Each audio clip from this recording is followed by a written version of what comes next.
പഠിക്കും തോറും അന്വേഷിക്കും തോറും കൂടുന്ന ഒരു കാര്യം എന്താണ്? വിവരക്കേടാണ്. പോകാൻ വരട്ടെ. ഇത് നിസ്സാരമായൊരു വാക്കല്ല.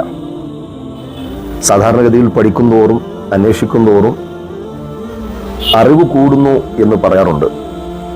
വാസ്തവത്തിൽ കൂടുന്നത് നമ്മുടെ അറിവില്ലായ്മയാണ്, നമ്മുടെ ബലഹീനതയാണ്, നമ്മുടെ ദുർബലതയാണ്, നമ്മുടെ പരിമിതികളാണ്.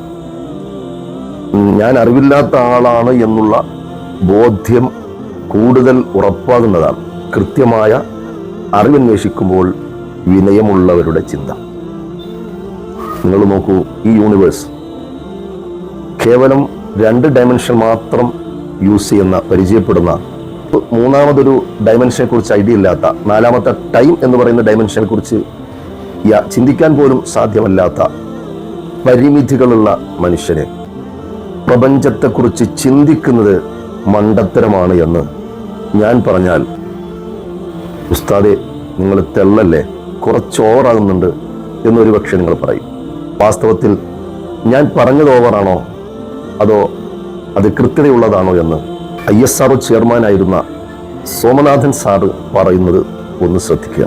യൂണിവേഴ്സിനെ കുറിച്ച് ചിന്തിക്കാൻ നിങ്ങളെ കൊണ്ട് ഒരിക്കലും ആവില്ല. നമുക്ക് എന്തൊക്കെ സെൻസസ് ഉണ്ട്? കണ്ണ്, ചെവി, മൂക്ക്, വായ, പഞ്ചേന്ദ്രിയങ്ങൾ. ഇതിലൂടെ കിട്ടുന്ന ഇൻപുട്ടുകൾ വെച്ചിട്ടാണ് നിങ്ങൾ ഈ പറയുന്ന വ്യൂ ഓഫ് ദ യൂണിവേഴ്സ് ഉണ്ടാക്കിയിരിക്കുന്നത്. ഇതിൻ്റെ അപ്പുറം നിങ്ങൾക്കൊന്നും പറ്റില്ല. മനുഷ്യനാകെ അറിയാവുന്ന 2 ഡയമെൻഷൻ മാത്രമാണ്. 3ാമത്തെ ഡയമെൻഷൻ പോലും മനസ്സിലാക്കാനുള്ള കഴിവില്ല. 4ാമത്തെ ഡയമെൻഷൻ സമയത്തെക്കുറിച്ച് യാതൊരു ബോധവും ഇല്ല. നമ്മളെ പറഞ്ഞു പഠിപ്പിച്ചതാണ് സമയം. അപ്പോൾ ഇങ്ങനെ ഇരിക്കുന്ന ഒരു ലിമിറ്റഡ് കേപ്പബിലിറ്റിയുള്ള ഒരു ഓർഗാനിസം എന്ന് പറയുന്ന മനുഷ്യന് കോംപ്ലക്സ് ആയിട്ടുള്ള യൂണിവേഴ്സിനെ കുറിച്ച് മനസ്സിലാക്കാൻ പറ്റുമെന്ന് ചിന്തിക്കുന്നത് തന്നെ ഫൂളിഷാണ്.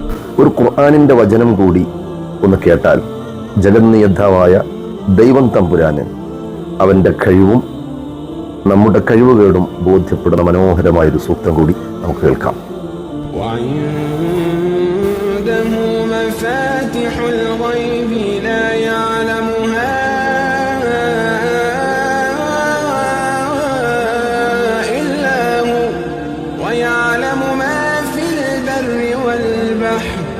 وما تسقط من ورقة إلا يعلمها ولا